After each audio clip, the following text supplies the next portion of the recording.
गीता माता की जय।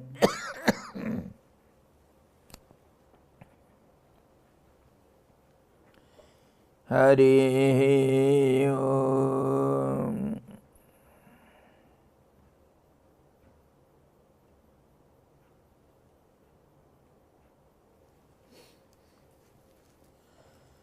So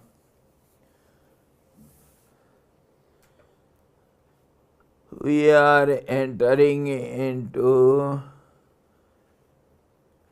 a big confusive state today. Srimad Bhagavad Gita, the nectarian words of the Supreme, and Lord Krishna explains to Arjuna, 6th chapter, the science of yoga.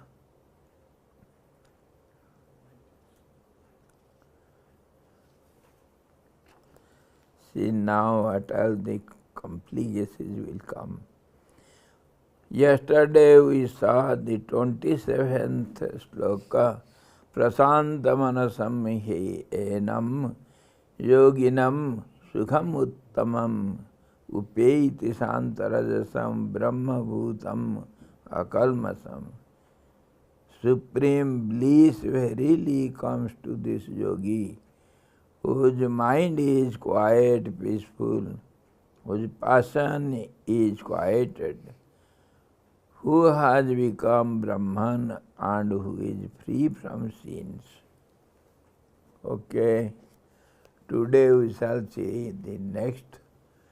Yunjan evam sadatvanam yogi vigata kalmasah sukhena brahma sansparsam atyantam suhamasnute.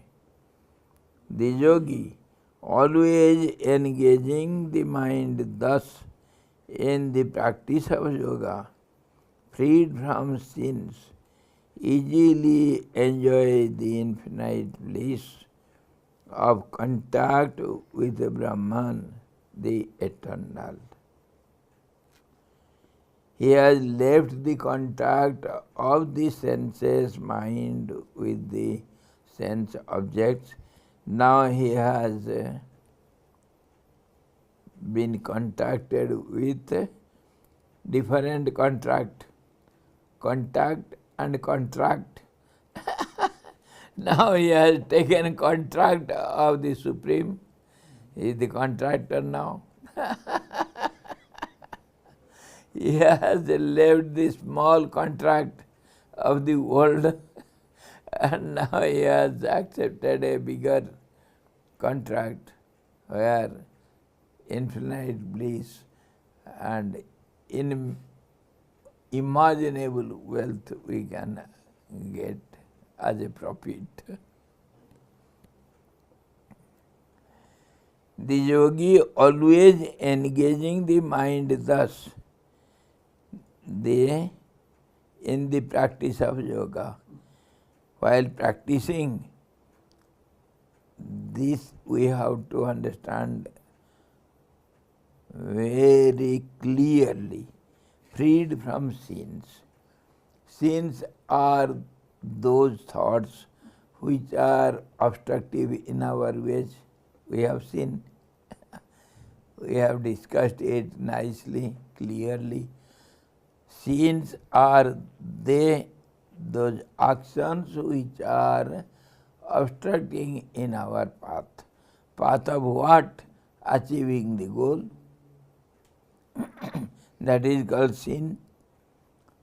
So freed from sins. That means all the positive thoughts he has got now.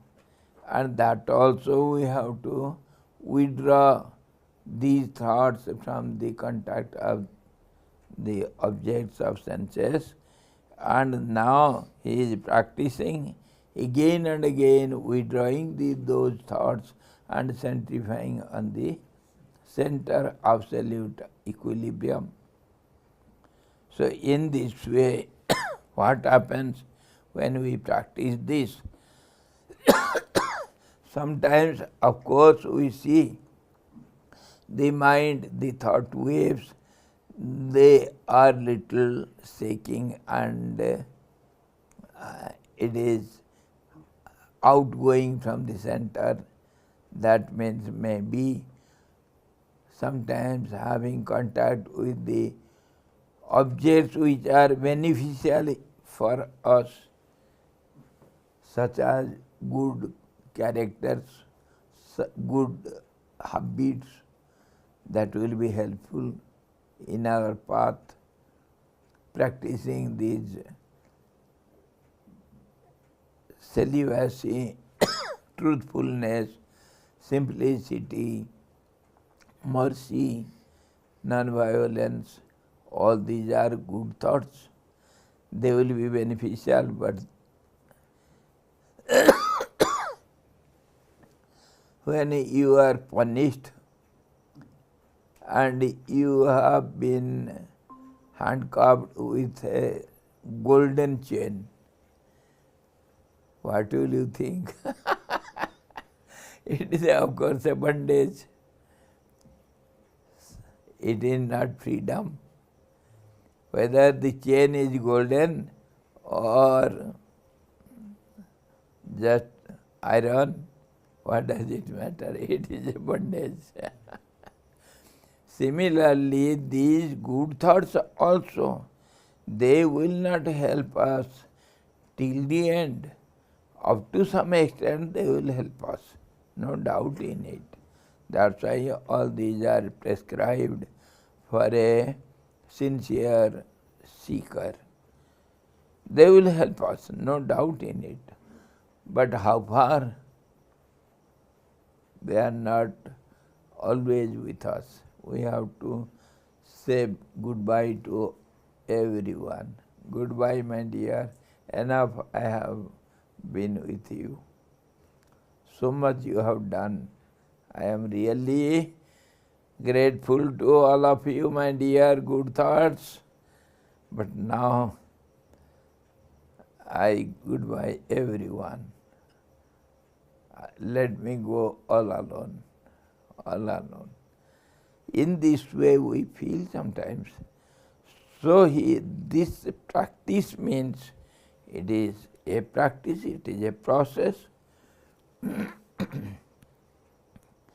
And by this, of course, we have got rid of our bad thoughts, and we have accumulated some good ones, and they are to be also abandoned by and by practice, and then easily enjoy the person easily enjoys the infinite bliss of contact with the Brahman. It will have contact only, but not establishment, just touching it. This is contact. But I have contact with my blanket. That does not mean does not mean I am freed from cold. This particular point we have to be very clear. It is not established yet, but it has tasted the honey, but yet it has not eaten to its heart content.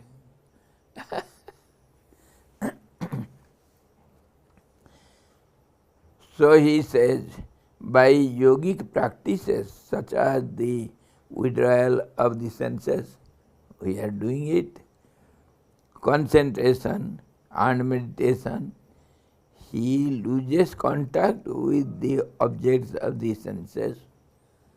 Yes, and comes into contact with the Brahman or the immortal self within and thus enjoy the infinite bliss of Brahman. But it is momentary also, and it should be firmly fixed. established, then it will not come out. The mind or the thoughts will not leave the center and they will be centered there and they will disappear by the way. Because they are only waves, they cannot remain for a long time. Sensual pleasures are transitory or fleeting, but the bliss of Brahman is uninterrupted, undecaying, and everlasting. That is the reason why one should attempt to realize the self within. Say, we have been admitted in the royal guest house or say 5-star hotel or somewhere special. We have been admitted, we have not entered into the chamber where we have to rest. That is to be done. That is the reason why one should attempt to realize the self within. The yogi removes the obstacles that stand in the way of obtaining union with the Lord, and thus always keeps the mind steady in this self. This is our trial, our self-effort to not give up that will give us success. Now, he says, Sarvabhutastha Atmanam Sarvabhutani cha Atmani Ikshate Yoga Yuktatma Sarvatra Samadarsanaha. This we have seen in different ways. Previously, Lord has explained to us what is called equal vision. Now again it has come before us for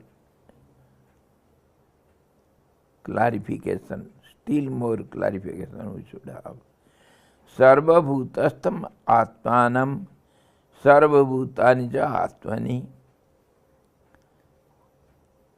With the mind harmonized by yoga, he sees, the yogi sees, the self abiding in all beings, and all beings in the self. He sees the same everywhere. How does he see same thing everywhere? Yes. Pardon? One without second. One without a second. How he is able to see one thing only? Seeing means it is a relative term. Seeing means one will be seer and the process of seeing, the action of seeing will go on and the object will be seen. So naturally the object will have names and forms. Seeing means whether it is subtle or gross, that doesn't matter. But name and form has to be there, then only a seer will be. That is the rule of relativity. Two must be there, or maybe three triads, a doer, a doing process, and the done object. So how he can see one thing only? Okay, now, yes. No, from a relative point of view, so it is a time and space is there. So see and the seer will be there. So we cannot have without a second in relativity. We cannot have. So how he manages to see one in everything, that is what in the beginning itself I said, today we have to enter to a complicated thorny bush. We how, please, let us see. How one, can you see the eyes and ears and nose and mouth equally?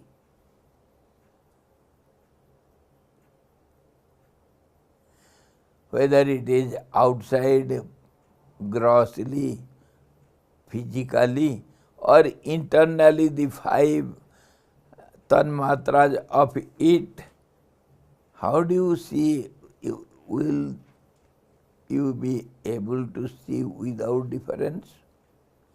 Difference has to be there. What is the process to see equally?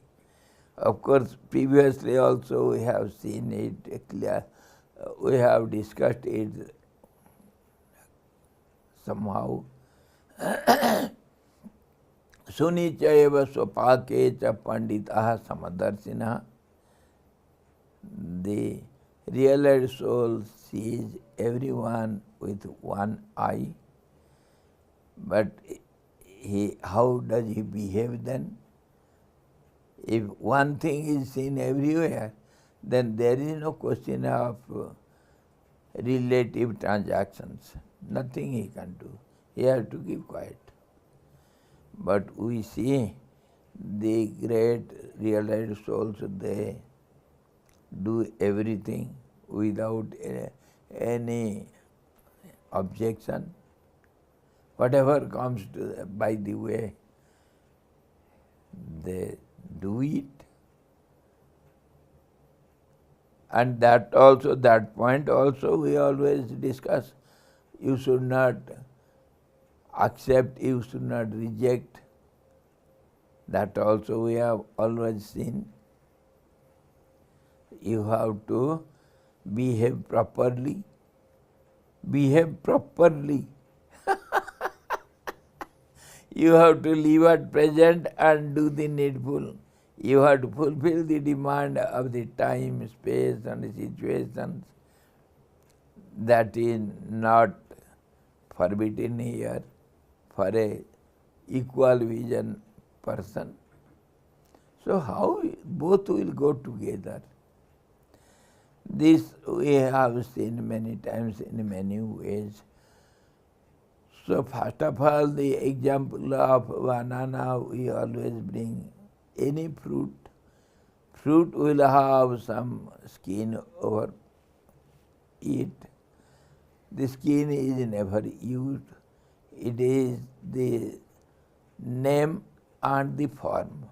That is always seen, not only in the fruit, but it becomes easier. That's why we gave the example of the fruit. And still easier will be banana.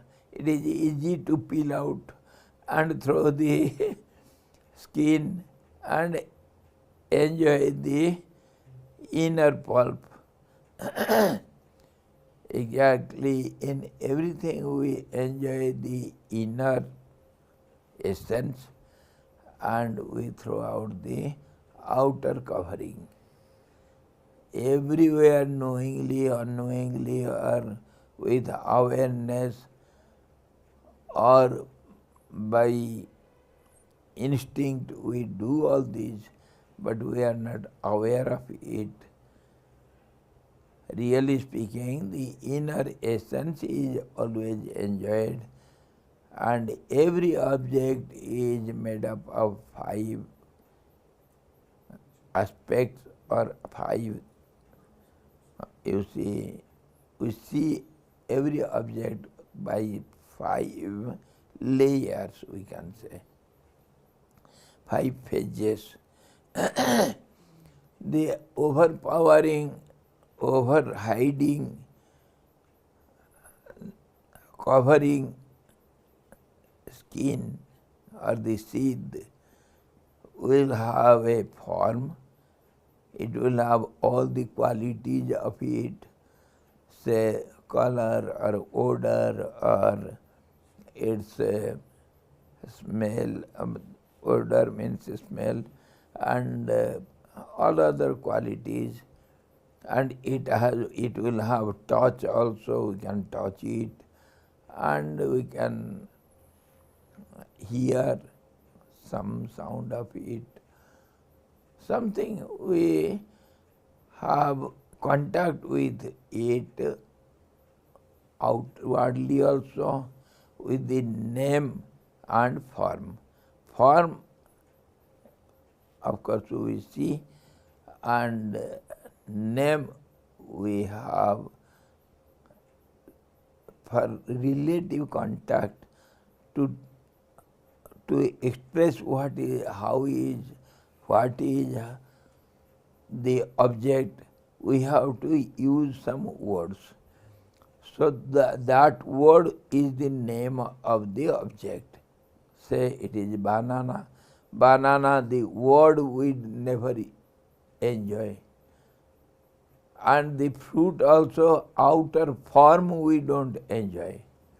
But we enjoy the inner essence, that is existence and the awareness of existence, Sat, Chit, and Anand, the contentment. I have enjoyed it. That satisfaction. So these three aspects are the inner essence which is enjoyed by everyone, but the names and forms are relative and they are thrown out. They are not enjoyed. One like this. So the essence is everywhere present in all the fruits. We enjoy the essence. In this way, all the fruits we can see with one vision. The inner fact is common in everything. Outer fact may change. Everything has two parts, outer and inner. From this example we can see, mathematically we can see, say 9, 12 and 15 and 18. What is the common factor? 3 will be common in all these 5 digits. 3 is present in everyone. When we take the common factor, it is only 3. 3 is hidden in all these digits. Whereas other digits, other factors are not common in everyone. Factors are there, but they are not common in everyone. So this is how common vision we can understand. Common vision, which is common factor, that is common vision. We can see 3 in all these digits. That is called equal vision, mathematically.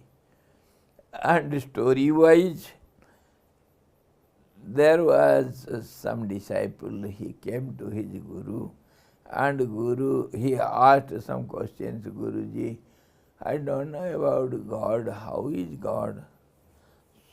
So I want to see him and I want to know something about him. That's why I have come to you. Make me your disciple and advise me something about God. That is my goal. Guru said, okay. God is all-pervading. He is present in all beings. Simple facts everybody says. The Guru also explained to the disciple. Yes, yes. He is all-pervading. He is present in all the beings. Yes, my dear, believe it. One day or other you will see the God. He is present everywhere, in all conditions. God is unconditional. Okay, he accepted it, and then he was asked to go for alms every day. From the villages, he was to collect alms for the maintenance of the ashram. So many disciples are there. Of course, everybody does something or other for the maintenance of the ashram. Of course, we don't think to do something because we are sadhaks. We don't care to do something for maintenance of the ashram where everything is provided to us. But that is a wrong understanding. Everything should be maintained, your body, your mind, your everything, your protection is not independent, it is dependent. So you have to do your duty. You have to give something to get something. That is the law of nature, you cannot avoid it.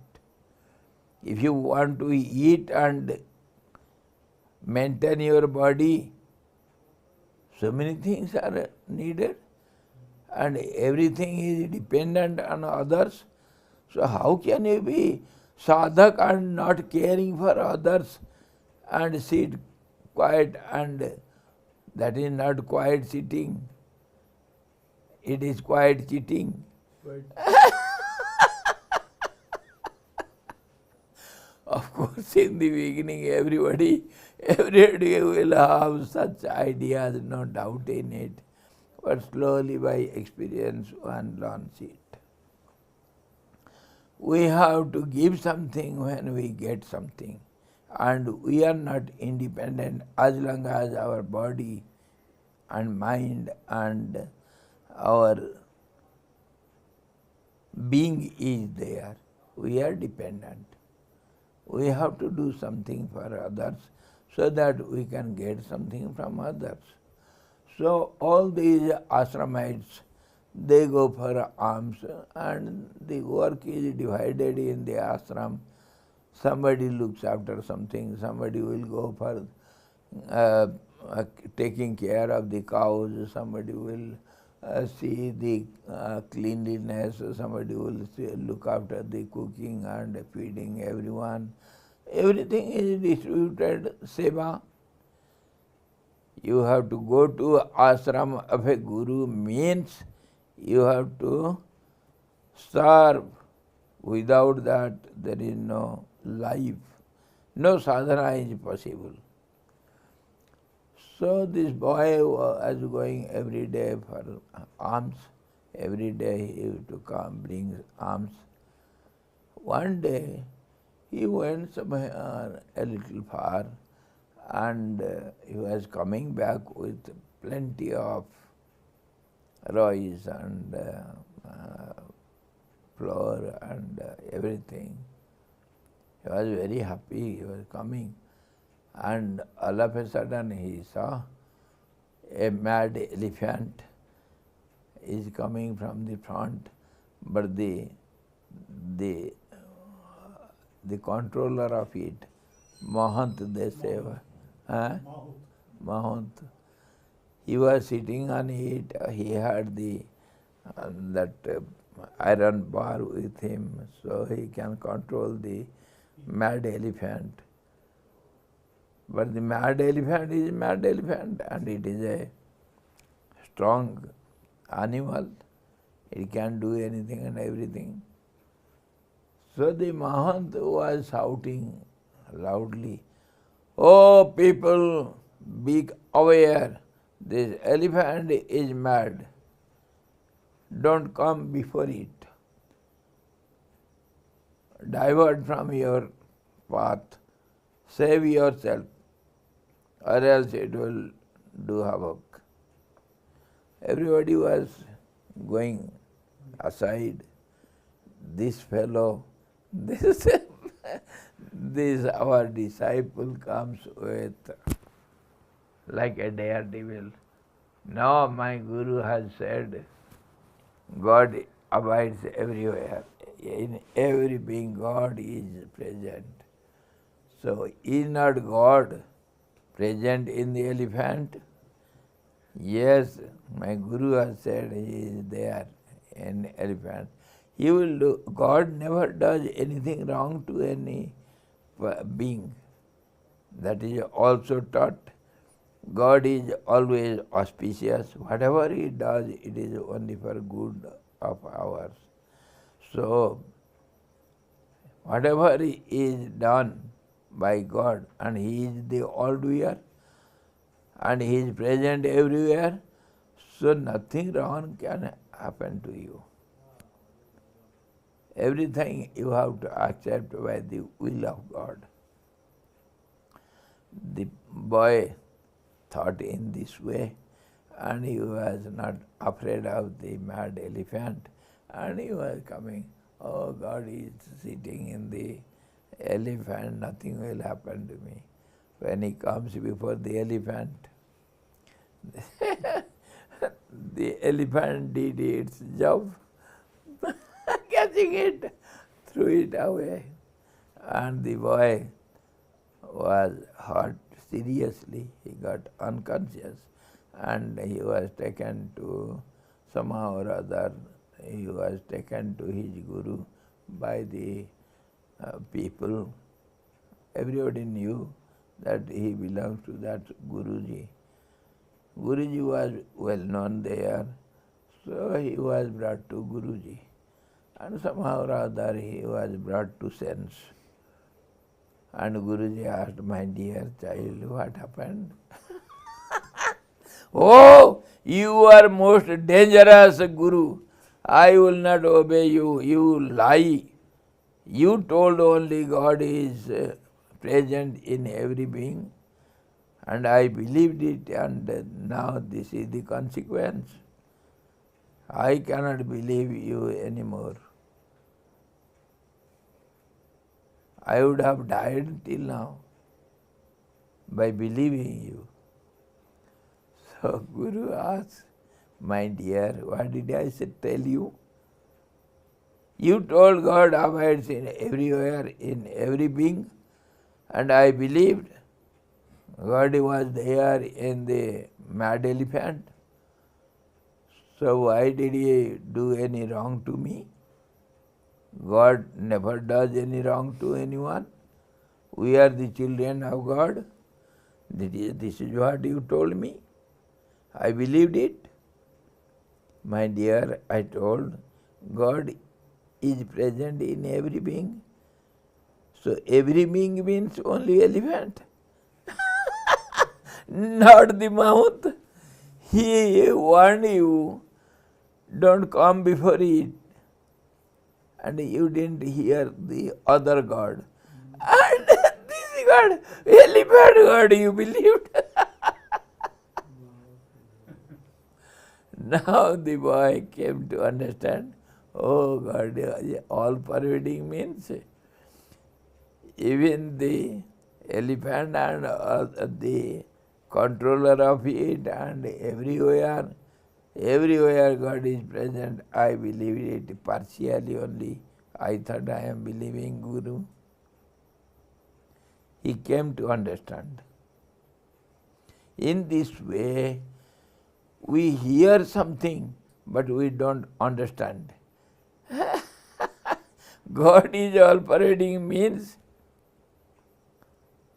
even in the dust He is present. In every sound, everywhere, in air, in sky, in water, fire. If what fire has burnt your skin, it is God's will. And you should, if you are concerned with the particular one body, then you have to behave properly with sense. And of course this is the story, but God is always there, and seeing one thing in every body, it is, of course, you should see elephant as elephant and the Mahound as Mahound. And everybody outwardly you have see outward features, and inwardly, of course, God is there. God never gets madness. He doesn't do any harm. That was also told by your Guru. So, madness belongs to the mind of the elephant, which has been spoiled now. But inner self you didn't see. In this way, the common factor is God, which is present everywhere, and we should see God everywhere in this way. Don't eat away the outer skin, because it is fruit only, it is to be eaten. Don't think in this way. So in this way, that equal vision is to be understood.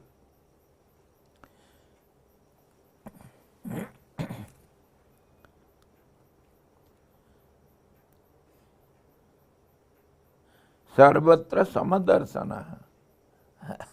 Everywhere seeing having the equal vision. Equal vision means the common factor. The factor inside, hidden everywhere in all conditions. With the mind harmonized by yoga, he sees the self abiding in all beings. He sees the self, not the form, not the name, and all beings in the self.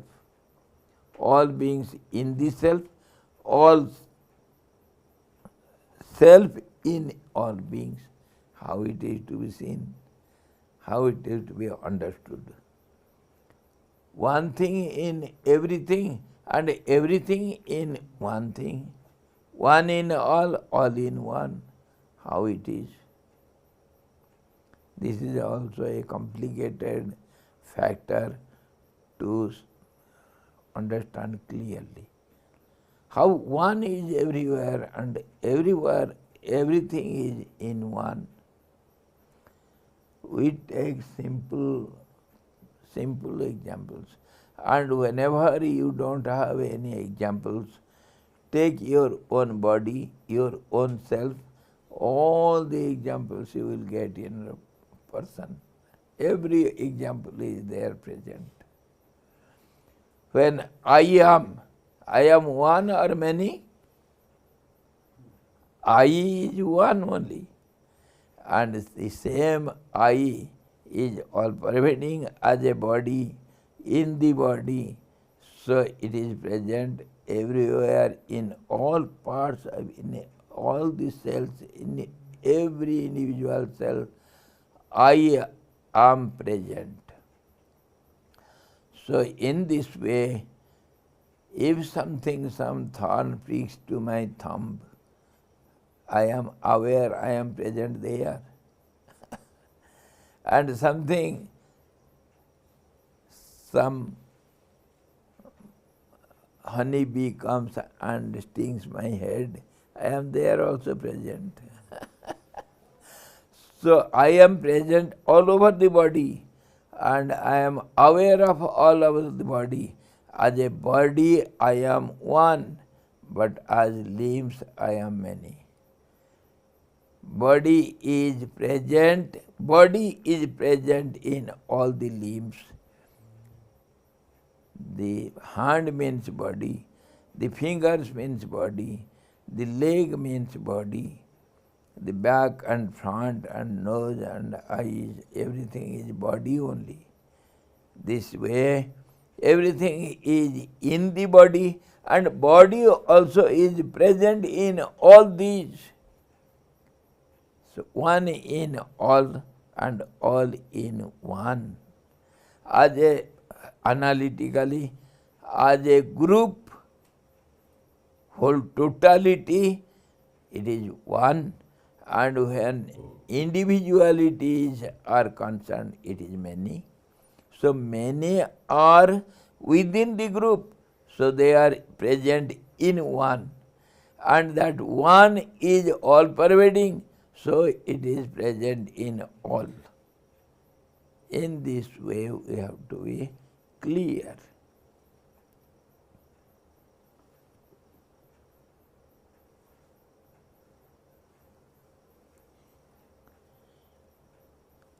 And everywhere in the same way, the tree means it is present in the leaves, in the buds, in the flowers, in the tree, fruits, in the branches, sub-branches, roots.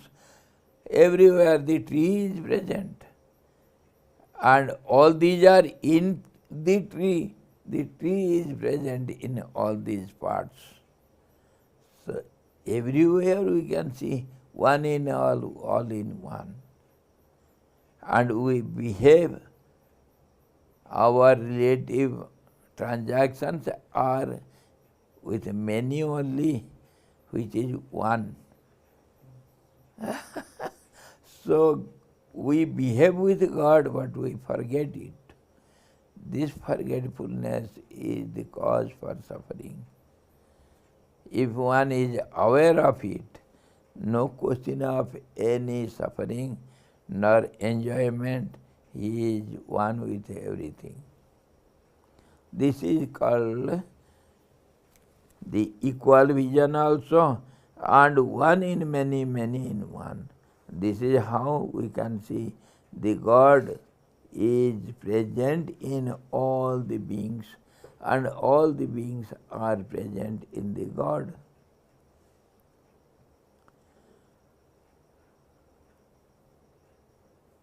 The yogi beholds through the eye of intuition.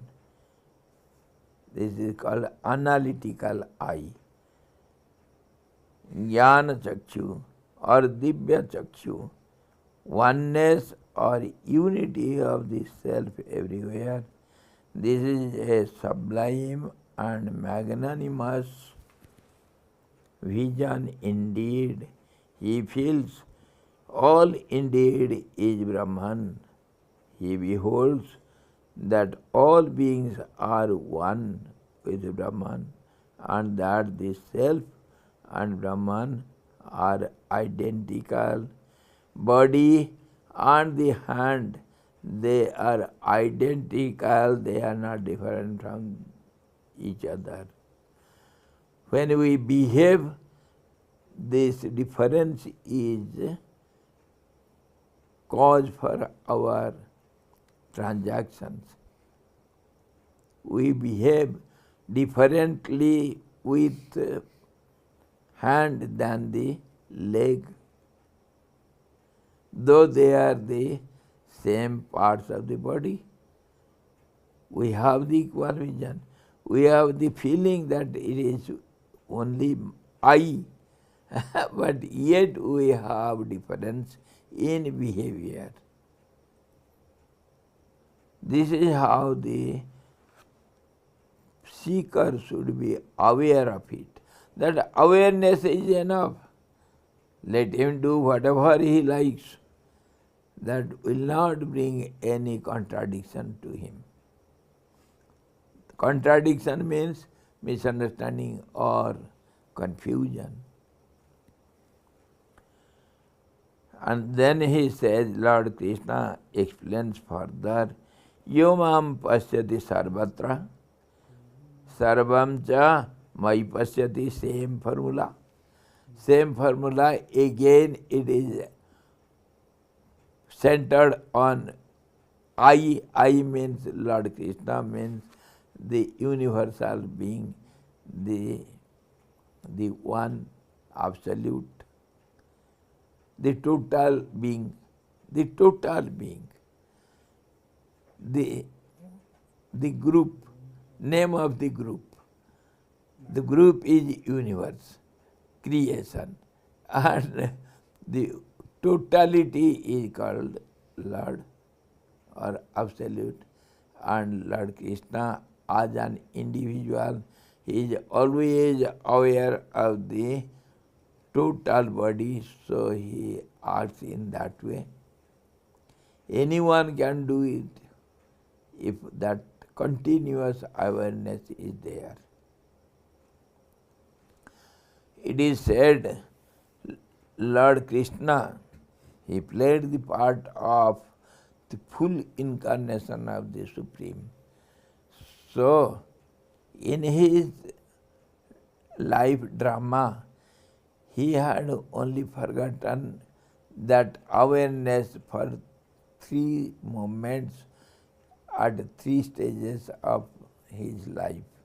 He lived for over 125 years, human years, 125 years, and he played all his role as an incarnation. And in that role, he had to play thrice only, as if he has forgotten himself. For seconds only. And then and there he got aware of himself. So all this unawareness disappeared. Or else 125 years continuous awareness of the Supreme. That's how he showed so many miraculous events which ordinary beings cannot. He took 16,000 forms to please 16,000 and some more.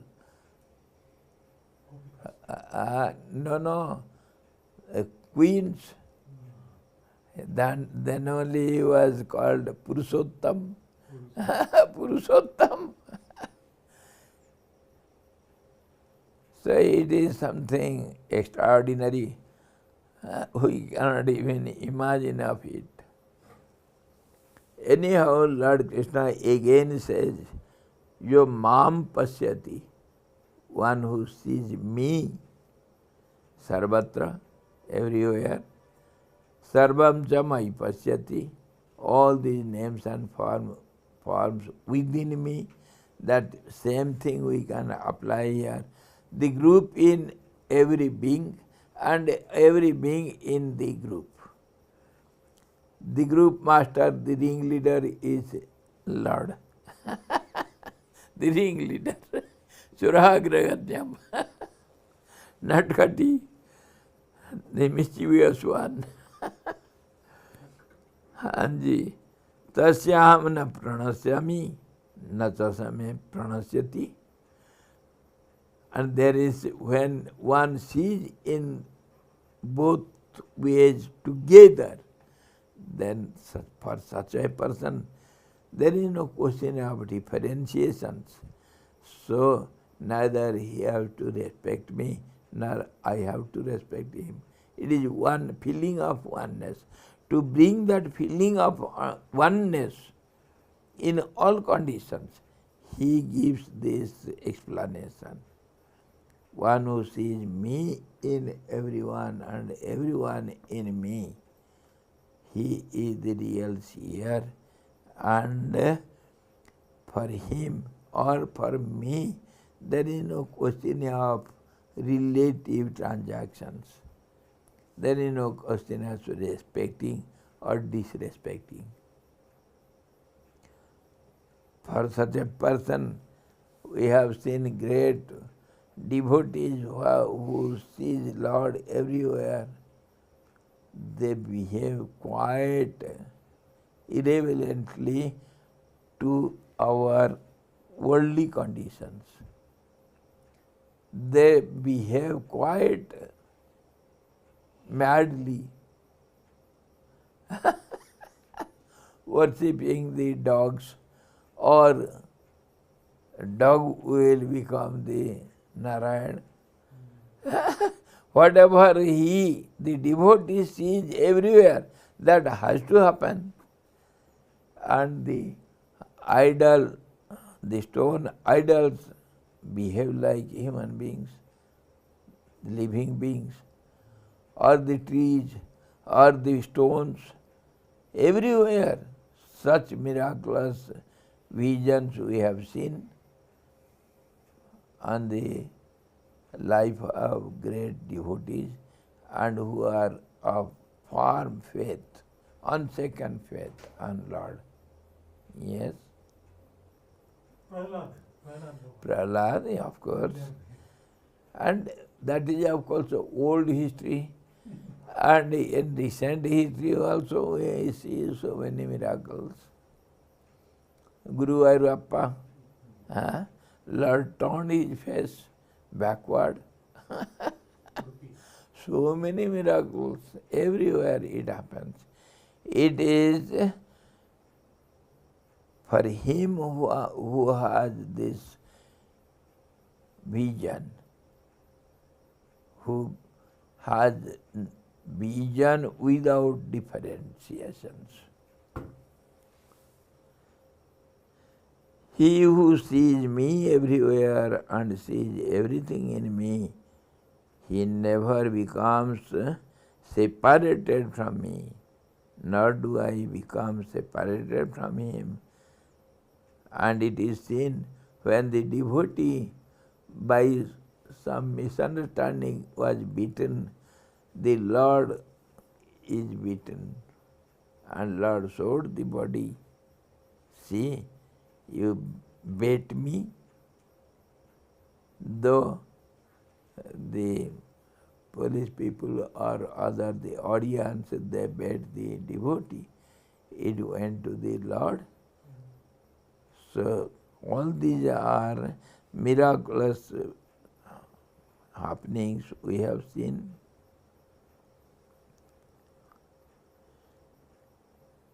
In this verse, the Lord describes the effect of the vision of the unity of the self or oneness. What happens when one sees everything in one and one in everything? He who sees me, the self of all, in all beings and everything, from Brahma, the creator, down to the blade of a grass, in me, and I am not lost to him, nor is he lost to me. I and the sage are seer of unity of the self, become identical or one and the same. I never leave his presence, nor does he leave my presence. We are identical. The devotee and the Lord, the meditator and the Supreme. I never lose hold of him, nor does he lose hold of me. I dwell in him, and he dwells in me. This verse Lord explains us. Of course, little repetition is there in it. We have seen it many times. But this repetition is emphasizing on the same point.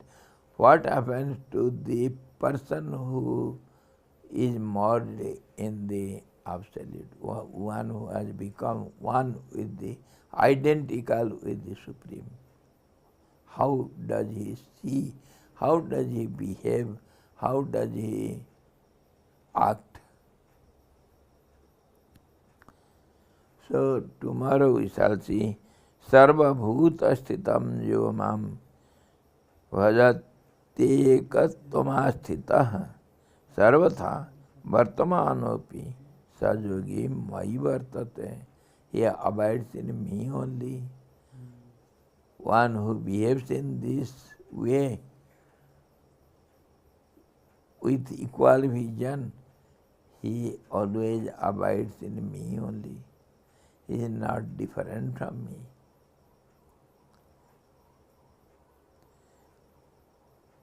Tomorrow we shall see it elaborately.